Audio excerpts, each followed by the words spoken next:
하나님의 생명의 말씀은 누가복음 23장 26절 말씀입니다. 그들이 예수를 끌고 갈 때 시몬이라는 구레네 사람이 시골에서 오는 것을 붙들어 그에게 십자가를 지워 예수를 따르게 하더라. 아멘.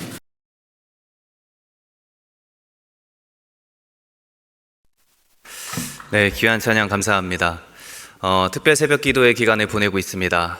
많이 피곤하고 지칠 때지만 그래도 은혜를 사모하며 이 자리에 나오신 모든 분들을 주님의 이름으로 환영하고 축복합니다. 이 시간 하나님께서 피곤함을 덮고도 남는 은혜로 우리의 심령을 채워주시기를 간절히 소망합니다. 네, 이 시간은 억지에서 따름으로라는 제목으로 함께 하나님 말씀의 은혜를 나누어 보도록 하겠습니다. 우리 기독교 신앙의 중심에는 두 가지 중요한 사건이 있습니다. 십자가와 부활입니다. 예수님의 십자가가 없었다면 우리는 구원을 받지 못했고, 부활이 없었다면 우리 기독교의 믿음은 헛것이 되기 때문입니다. 예수님께서는 십자가를 통해 우리에게 생명을 주셨습니다. 부활을 통해 우리에게 영원한 생명의 길을 열어주셨습니다. 이것이 바로 기독교 신앙의 핵심이며 복음입니다. 그런데 이 두 사건 속에는 우리가 쉽게 지나칠 수 없는 사람들이 등장합니다. 눈에는 잘 드러나지 않지만 하나님의 구원 역사 속에 분명한 역할을 감당했었던 사람들입니다. 예를 들어서 예수님께서 십자가를 지실 때 끝까지 그 곁을 지킨 한 여인이 있었습니다. 막달라 마리아입니다. 또 부활하신 예수님의 첫 증인이 되었던 여인들, 예수님의 시체를 옮겨 장례를 맡았던 아리마떼 사람 요셉, 이들 모두가 예수님의 십자가 사역에 등장했던 사람들입니다. 중심에 서 있던 사람들은 아니지만 하나님의 구원이라는 역사 속에 작지 않은 순종과 헌신을 보여주었던 사람들입니다. 오늘 우리가 함께 나눌 말씀도 바로 이러한 한 사람의 이야기입니다. 바로 구레네 사람 시몬입니다. 오늘 성경은 이 사람에 대해서 많은 것을 말하고 있진 않습니다. 이 사람에 대한 자세한 기록도 없습니다. 그러나 분명한 것은 이 사람만큼 예수님의 십자가를 가까이서 경험한 사람은 없었다라는 것입니다. 또 예수님의 십자가 사역에 있어 직접적으로 참여한 사람도 없었다라는 것이죠. 오늘 시몬의 이야기는 짧은 기록에 불과하지만 우리로 하여금 십자가의 길이 무엇인지, 또 그 십자가를 따르는 것이 무엇인지 제자의 길에 대해서 잘 보여주고 있습니다. 오늘 이 사건을 통해 한 사람의 삶이 어떻게 변화되었는지 삶의 변화 이야기를 함께 나누어 보도록 하겠습니다. 먼저 오늘 말씀 26절 말씀을 다시 한번 보도록 하겠습니다. 우리 다시 한번 읽어보겠습니다. 시작. 그들이 예수를 끌고 갈 때에 시몬이라는 구레네 사람이 시골에서 오는 것을 붙들어 그에게 십자가를 지워 예수를 따르게 하더라. 오늘 이 이야기는 마태복음과 마가복음에서도 동일하게 소개되고 있는 사건입니다. 하지만 모두 짧은 한 절의 기록들에 불과하기 때문에 오늘 말씀을 저희가 조금 더 깊이 묵상하기 위해서는 몇 가지 배경 지식과 또 그날의 장면을 머릿속에 그려볼 수 있는 상상력이 필요합니다. 먼저 오늘 이 시몬의 고향부터 보겠습니다. 그의 고향은 구레네라고 표현하고 있습니다. 이곳은 당시 북아프리카 리비아 위쪽에 있는 한 마을로 지금은 지도상으로 리비아의 트로폴리 인근 지역입니다. 많은 유대인들이 이주하며 살았던 곳입니다. 단순히 살기 좋은 곳이 아니라 경제적으로, 종교적으로 정착할 수 있는 안전한 터전을 찾아 유대인들은 이곳을 찾아왔습니다. 특별히 이 구레네에는 독자적인 회당이 세워질 만큼 유대인 공동체가 형성되어 있었습니다. 세력이 크고 명망 있는 유대인들도 많이 살고 있었던 지역이었습니다. 아마 오늘 시몬이라는 사람도 디아스포라 유대인으로 경건한 신앙 속에서 살아온 사람이었을 것입니다.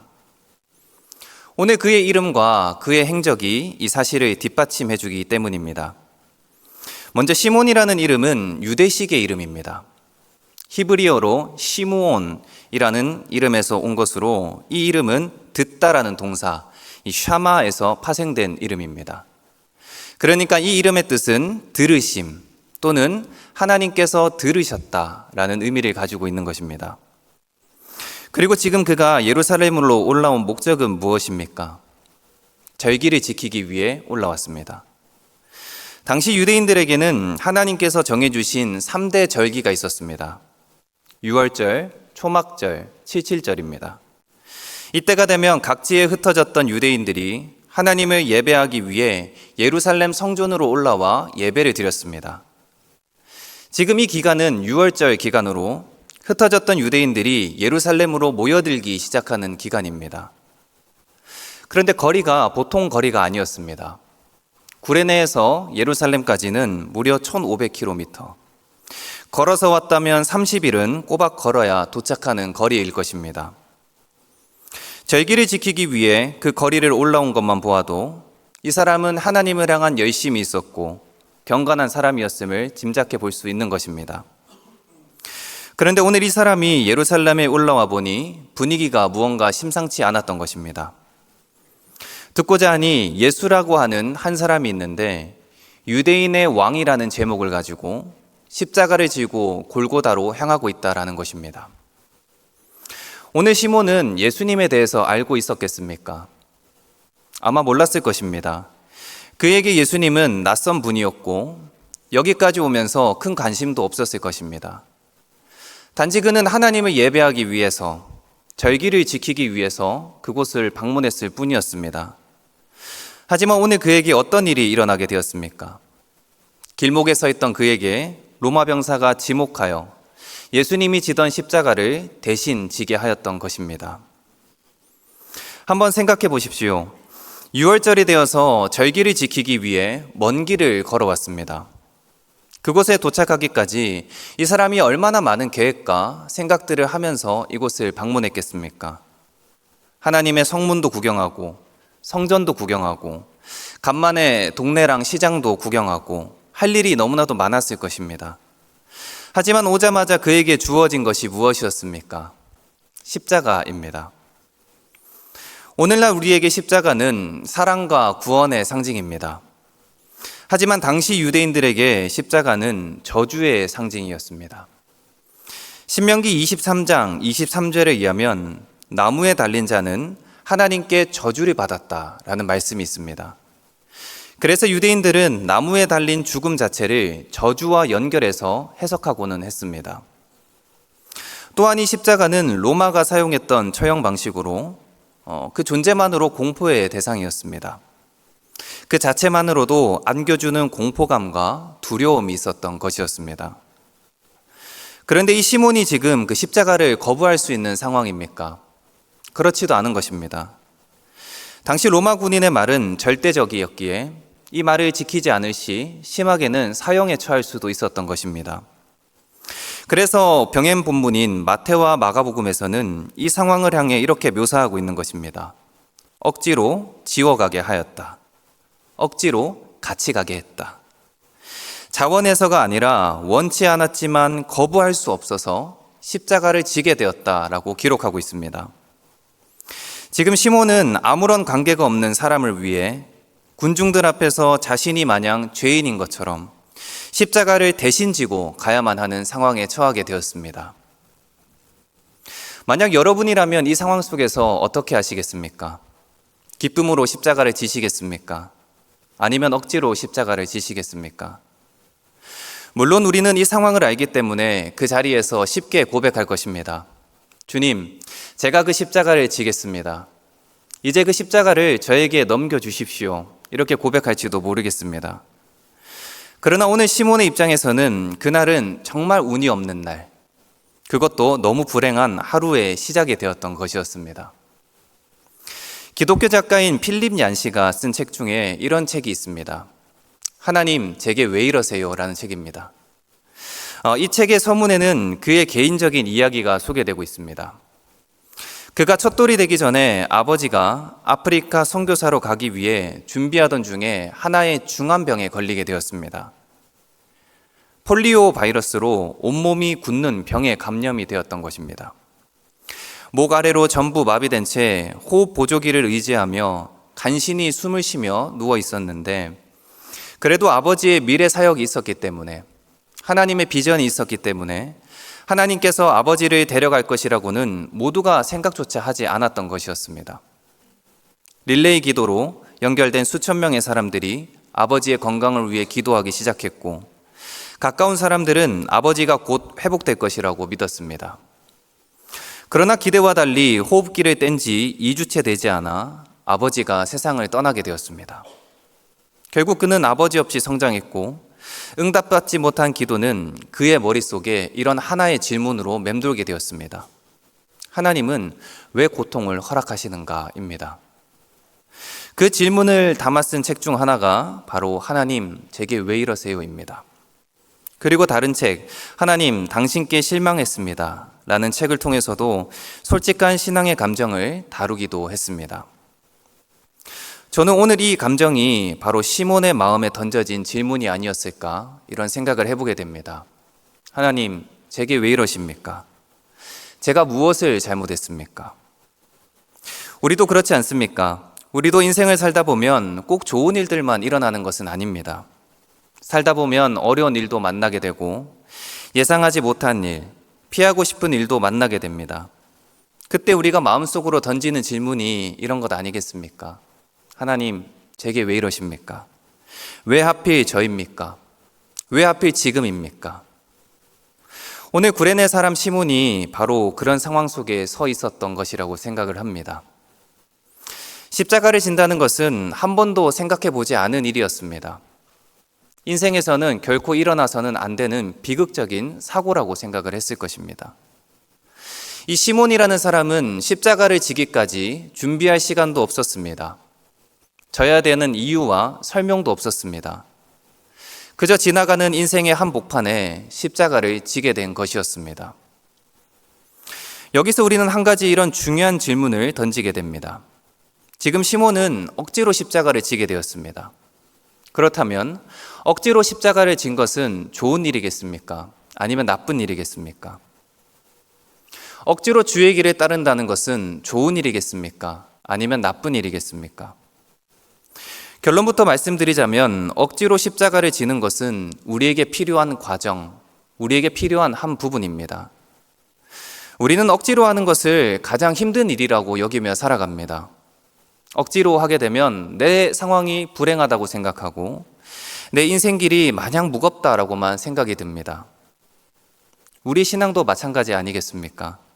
억지로 예배를 드리는 날, 억지로 기도하는 순간, 억지로 맡겨진 직분과 사역을 맡아 감당해야 되는 모든 시간들, 그 시간이 우리에게는 기쁨보다는 부담스럽고 무겁게만 느껴질 때가 있습니다. 하지만 우리가 잘 생각을 해보는 것입니다. 만약에 우리 삶에 억지로라는 것이 없었다면 우리는 지금까지 이 신앙의 길을 잘 걸어올 수 있었을까요? 만약에 억지로가 없었다면 우리는 지금 이 인생의 길에서 하나님을 열심히 찾고 있겠습니까? 누가 말하지 않아도 기쁨과 자원하는 마음으로 주님, 제가 그 십자가의 길을 따라가겠습니다. 그 길을 우리가 잘 따라갈 수 있겠습니까? 마냥 그렇지만도 않다라는 것이죠. 성경에서 억지로 십자가를 진 사람 중에 가장 인생이 크게 바뀐 사람이 있다면 그 사람은 구레네 사람 시몬입니다. 사도행전 11장을 보면 안디옥 교회가 세워지는 장면이 나옵니다. 당시 유대인들의 핍박으로 그리스도인들이 각국으로 흩어질 때 그때 사람들은 동족이었던 유대인들에게만 복음을 전했습니다. 그런데 처음으로 이방인에게도 복음을 전한 도시가 바로 이 안디옥이었습니다. 날마다 복음의 역사와 부흥의 소식이 들려왔고 이 소식을 들은 예루살렘 교회에서도 지도자를 파송할 정도로 이곳은 초대교회에서 선교적인 중심지, 선교적 거점지가 되었던 것이었습니다. 그런데 이런 교회에 복음을 전파한 리더가 누구였을까요? 바로 오늘 시몬이었습니다. 사도행전 13장 1절입니다. 같이 한번 읽어보겠습니다. 시작. 안디옥 교회에 선지자들과 교사들이 있으니 곧 바나바와 니게르라 하는 시므온과 구레네 사람 루기오와 분봉왕 헤롯의 젖동생 마나인과 및 사울이라. 자, 여기서 등장하는 니게르라 하는 시므온이 있습니다. 이 사람이 바로 오늘 본문의 시몬입니다. 여기서 니게르라는 말은 검은 사람, 검은 피부를 가진 사람이라는 뜻입니다. 당시 사람들은 외모나 출신지 또는 특징을 가지고 사람을 부르는 일이 흔했기 때문에 학자들은 이 사람을 향해 아프리카에서 온 구레네 사람 시몬일 것이라고 의견을 모으고 있습니다. 물론 우리 성경에서는 이 사람이 그 사람이다 라고 단정을 짓고 있진 않지만 전체적인 맥락을 고려했을 때 이 사람은 구레네 사람 시몬으로 보는 것이 아주 자연스러운 연결이 됩니다. 만약 이 사람이 구레네 사람 시몬이라면 이 한 사람의 삶은 어디까지 변화가 된 것이겠습니까? 초대교회, 안디옥 교회에 없어서는 안 될 리더가 되었던 것이었습니다. 그뿐만이 아닙니다. 같은 병행 구절인 마가복음 15장 21절을 보면 그에 대한 추가적인 정보가 소개되고 있습니다. 우리 마가복음 15장 21절입니다. 마침 알렉산더와 루포의 아버지인 구레네 사람 시몬이 시골로부터 와서 지나가는데 그들이 그를 억지로 같이 가게 하여 예수의 십자가를 지우고. 마가복음에는 특별히 그의 자녀의 이름이 기록되어 있습니다. 알렉산더와 루포입니다. 왜 마가복음은 굳이 자녀들의 이름을 기록했겠습니까? 이들이 이름만 들어도 알만한 알려진 사람들이었기 때문에 그렇습니다. 이 마가복음은 예수님이 오신 후 30년에서 40년 뒤에 기록된 책입니다. 이것은 단순한 정보가 아니라 그 시대의 성도들이 알고 있었고 그 삶을 증언할 수 있는 인물들을 소개했던 것이었습니다. 즉 이들은 시간이 지나 공동체 안에서 기억되는 사람, 믿음으로 살아간 사람들이었다는 것을 말해주고 있는 부분입니다. 여기서 끝나지 않습니다. 로마서 16장을 보면 바울이 자신의 복음 사역에 도움을 주었던 동력자들의 이름을 나열하고 있는데 여기서 그의 가족의 이름이 또 등장하고 있습니다. 우리 16장 13절을 보시면 이렇게 기록됩니다. 주 안에서 택하심을 입은 루포와 그의 어머니에게 문안하라. 그의 어머니는 곧 내 어머니니라. 바울은 루포와 그의 어머니에게 문안하면서 그 어머니를 향해서 내 어머니라고 표현을 하고 있습니다. 바울이 영적 어머니처럼 여겼던 사람이 바로 이 시몬의 아내였다는 것을 말해주고 있는 것입니다. 여러분, 오늘 이 시몬의 이야기가 우리에게 주는 첫 번째 메시지가 무엇이겠습니까? 억지로 십자가를 졌던 사건이 개인을 넘어 가정을 변화시키고 더 나아가서 믿음의 가문을 이루게 했다라는 사실입니다. 이 모든 것의 시작이 무엇이었습니까? 억지로 진 십자가였습니다. 이 십자가라는 것이 바로 그렇습니다. 주변을 보면 억지로 시작했다가 인생이 바뀐 사람들이 얼마나 많은지 모릅니다.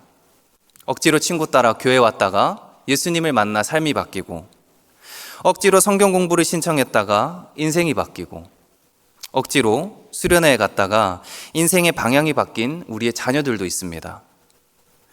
우리는 신앙생활이 항상 자원하는 마음이 있어야 된다라고 생각을 합니다. 물론 그것이 맞는 것입니다. 그러나 사람이 항상 기쁨만으로 그 모든 자리를 지켜낼 수는 없는 것입니다. 때로는 책임감 때문에, 때로는 상황 때문에, 때로는 시선 때문에 그 자리를 억지로 감당하는 우리의 모습들도 있습니다. 하지만 분명한 사실은 그 억지로의 자리에서도 주어지는 하나님의 은혜가 있었다라는 사실입니다. 돌이켜보면 우리는 깨닫게 되는 것입니다. 억지로 우리가 그 자리를 지켰다고 생각했지만 사실 그 자리가 나라는 사람을 지탱해 주었다는 사실을, 또 그 억지로의 자리가 하나님 앞에서 나를 지켜준 자리였다는 것을 우리는 깨닫게 되는 것입니다. 억지로 감당하는 시간이 괴로워 보이지만 때로는 그 시간이 하나님이 나를 변화시키는 시간일 수도 있습니다. 억지로 감당하는 그 자리가 하나님을 만나는 시작의 자리가 될 수도 있는 것입니다. 억지로가 우리 신앙의 최종 목표가 되어서는 안 되는 것이겠지만 억지로가 인생을 바꾸는 첫 출발점이 될 수 있다는 것, 이것은 우리가 기억할 필요가 있습니다. 억지로 진 십자가에도 은혜가 있음을 꼭 믿으시는 우리 성도님들 되시기를 바랍니다. 그래서 우리 성도님들께서는 지금 억지로 그 자리에 서 있다 하더라도 그 자리를 너무 불평만 하시지 않기를 바랍니다. 왜 나에게 이런 자리가 주어졌냐고, 왜 나에게 이런 시간이 찾아왔나고 너무 낙담만 하지 않으시기를 바랍니다. 억지로 감당해야 되는 자리가 있다면 그 자리도 너무 외면하려고만 하지 말았으면 좋겠습니다.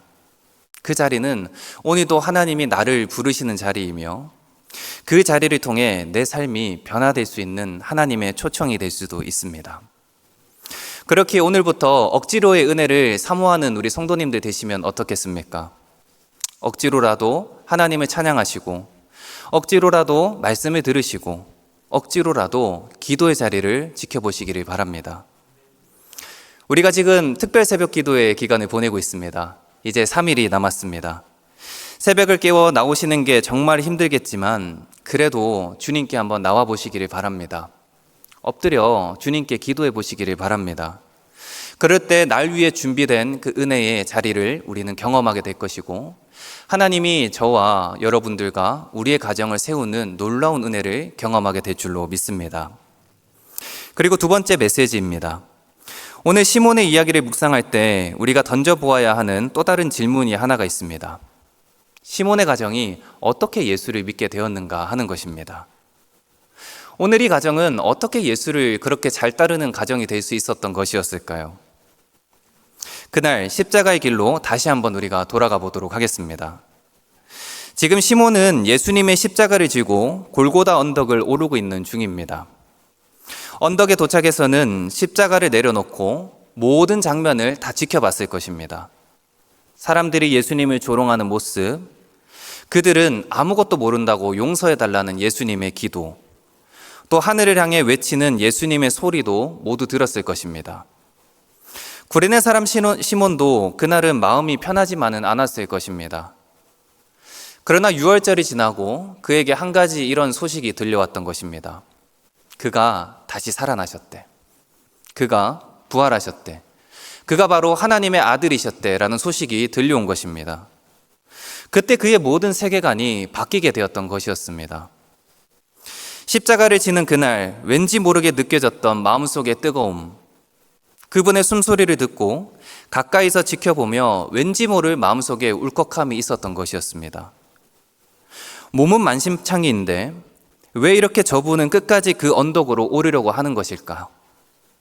남들은 어떻게 해서든 그 자리를 피하려고 하는데 왜 이 사람은 자꾸 그 자리를 가야 된다라고 말하고 있는 것인가? 시몬의 입장에서는 도저히 이해할 수가 없는 상황이었을 것입니다. 하지만 이제야 모든 것들이 퍼즐 조각처럼 맞춰주기 시작했던 것이었습니다.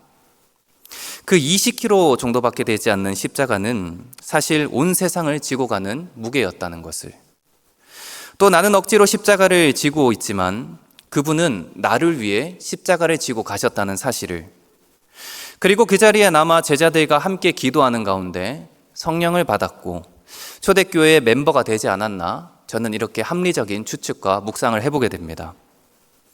시몬은 예수님이 지셨던 십자가의 무게를 알고 있었기에, 십자가의 의미를 알고 있었기에 자신도 그 십자가를 기꺼이 지는 인생의 결단을 할 수 있었던 것이었습니다. 그의 가족들도 마찬가지입니다. 그들이 초대교회의 핵심 멤버가 될 수 있었던 이유가 무엇이었겠습니까? 그날 그들이 본 것이 있었기 때문이었습니다. 오늘 우리가 읽은 누가복음은 그 예수를 따르던 아버지의 모습을 이렇게 기록하고 있습니다. 그에게 십자가를 지워 예수를 따르게 하더라. 당시 알렉산더와 루포는 어린 나이였을 것입니다. 그러나 그들의 머릿속에는 시간이 지나도 절대로 잊혀지지 않는 한 장면, 그림이 있었을 것입니다. 예수님이 앞서가시고 아버지가 그 예수님의 뒤를 따라가는 모습입니다. 아이들은 그것을 멀리서 지켜봤고 아버지를 통해 그분의 이야기를 들으면서 계속 생각했던 것입니다. 아, 십자가는 저렇게 지는 것이구나. 믿음 생활이라는 것은 저렇게 하는 것이겠구나. 그렇게 시간이 지나 두 자녀는 초대교회 리더가 되었고 예수를 위해 십자가를 지는 증인의 삶을 살아가게 되었던 것이었습니다. 여러분, 오늘 이 장면에는 저자가 의도적으로 남겨준 메시지가 있습니다. 바로 제자의 길입니다. 마태복음 16장 24절에서는 예수님께서 이렇게 말씀하셨습니다. 이에 예수께서 제자들에게 이르시되 누구든지 나를 따라오려거든 자기를 부인하고 자기 십자가를 지고 나를 따를 것이니라. 아멘. 예수님을 따르는 길에는 세 가지 믿음의 동작이 있다고 예수님은 말씀하십니다. 첫 번째는 자기를 부인하는 것입니다.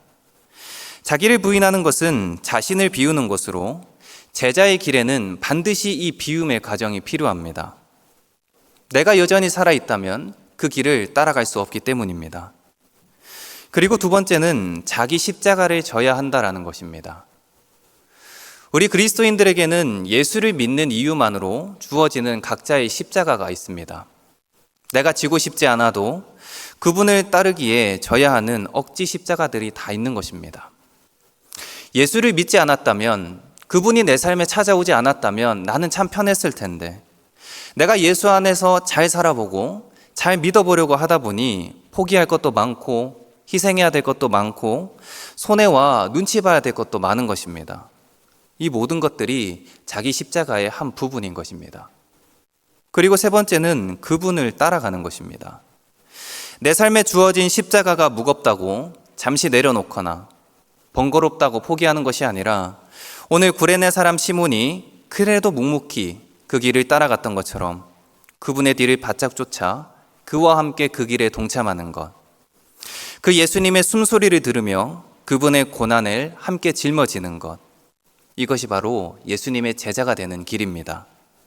오늘 말씀이 우리에게 이런 제자의 길을 걷는 삶에 대해 말하고 도전하고 있는 것입니다. 이제 말씀을 정리하겠습니다. 사랑하는 성도님들, 오늘 말씀의 제목은 억지에서 따름으로입니다. 구레네 사람 시몬처럼 우리 삶에도 때로는 억지로 지어진 십자가가 찾아올 때가 있습니다. 반갑지 않게 다가오는 자리들이 있을 것입니다. 그러나 오늘 구레네 사람 시몬에게는 그 자리가 예수님을 만나는 자리였습니다. 자신이 자원한 자리는 아니지만 그 자리를 통해 예수님을 만났고 예수님을 만졌고 그분의 숨결을 들었고 온기를 느꼈습니다. 그 십자가의 무게를 함께 지며 고난의 길에 동참했고 그 과정을 통해 삶이 변화되는 역사를 경험했던 것입니다. 결국 억지로 해서 시작된 은혜가 예수 그리스도를 따르는 제자의 삶을 이끌어 주었던 것입니다. 이러한 그날의 은혜가 이 시간 예배하는 모두에게 임하기를 간절히 소망합니다. 한 사람에게 시작된 은혜가 삶을 바꾸고 가정을 바꾸고 믿음의 공동체를 세웠습니다. 우리의 평범한 일상에도 예수님이 찾아오시는 그날이 있을 것입니다. 그 십자가는 우리를 절대로 짓누르는 것이 아니라 나와 함께 가자, 나와 함께 걷자 라는 예수님의 초청인 줄로 믿습니다. 이 십자가의 길이 너무 무겁게 느껴지더라도 이 자리를 통해 나를 변화시킬 하나님을 기대하며 주님과 함께 그 길을 기꺼이 따라 살아가시는 우리 모든 성도님들 되시기를 간절히 축복합니다. 기도하겠습니다. 사랑과 은혜가 많으신 하나님 감사합니다. 오늘 구레네 사람 시몬의 이야기를 통해 억지로 주어진 십자가에도 은혜가 있으며 그 자리가 날 부르신 은혜의 자리임을 깨닫게 하시니 감사합니다. 우리 삶에도 무겁고 이해되지 않는 십자가가 찾아올 때가 있습니다. 그때마다 외면하지 않게 하시고 피하지 않게 하시고 주님과 함께 걷는 제자의 삶을 살게 하여 주시옵소서. 억지로의 자리에서도 주님의 은혜를 사모하게 하시고 그 자리를 통해 나 자신이 변화되며 가정이 변화되고 공동체가 세워지는 은혜를 경험하게 하여 주시옵소서. 감사드리며 예수님의 이름으로 기도드립니다. 아멘.